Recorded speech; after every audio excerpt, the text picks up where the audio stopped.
আমার ভাই আবু সাইদ হাতে তার সামান্য একটি লাঠি ছিল, কোনো বন্দুক ছিল না। বুক পেতে দিয়েছে। এই বুকের উপরে যে গুলি চালিয়েছে সে নর পশু ছাড়া কিছু হতে পারে না। যারা নির্দেশ দিয়েছে গুলি চালানোর জন্য তারাও নর পশু ছাড়া কিছু হতে পারে না। যেই সরকারের উস্কানিতে হয়েছে সেই সরকারও মানুষের সভ্য জাতির সরকার হতে পারে না। এরকম অসভ্য সরকার, অসভ্য সরকার বাংলাদেশের মধ্যে একটি স্বাধীন দেশে থাকতে পারে না, থাকতে পারে না, থাকতে পারে না। বিশ্ব দরবার, বিশ্ব মিডিয়ায় যখন বিশ্ববাসী যখন এই দৃশ্য দেখেছে আমরা লজ্জিত হয়েছি।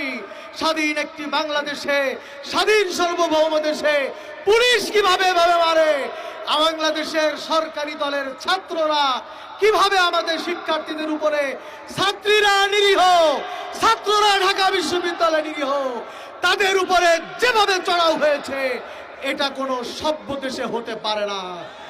গতকালকে আমাদের প্রধানমন্ত্রী বক্তব্য দিয়েছেন, কাঁদো কাঁদো ভাব দেখিয়েছেন। আমরা আপনার নাটক ইতিপূর্বে বহু দেখেছি, আপনি বহু নাটক দেখিয়েছেন, হাতে তসবিহ নিয়ে বহু ক্রন্দন আপনার দেখেছি। দেশবাসী জানে আপনি একজন ডাইনি ছাড়া আর কিছু নয়। এগুলি সব আপনার নাটক, ছলছাতুরি ছাড়া কিছু হয় না। আপনি ছাত্রদের ন্যায্য দাবি আধা ঘন্টায় নিষ্পত্তি করতে পারতেন।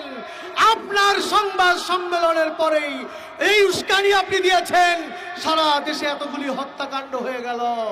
আমরা বলতে চাই এর দায় প্রশাসনকে নিতে হবে, দায় ছাত্রলীগকে নিতে হবে, দায় আওয়ামী লীগকে নিতে হবে, দায়ের দায় সরকারকে নিতে হবে, হাসিনা সরকারকে, শেখ হাসিনাকে নিতে হবে। এর বিচার আপনি মনে করবেন না সহজে হবে, বিচার হবে ইনশাআল্লাহ। বাংলার জমিনে বিচার হবে। পীর সাহেব চরমোনাই মাঠে নেমেছেন, বিচার আমরা করেই ছাড়বো ইনশাআল্লাহ। জনগণের আদালতে আপনার বিচার হবে ইনশাআল্লাহ। আগামী দিনের সকল কর্মসূচিতে অংশগ্রহণ করতে আহ্বান জানিয়ে বক্তব্য এখানে শেষ করছি। ওমা আলাইনা ইল্লাল বালাগ।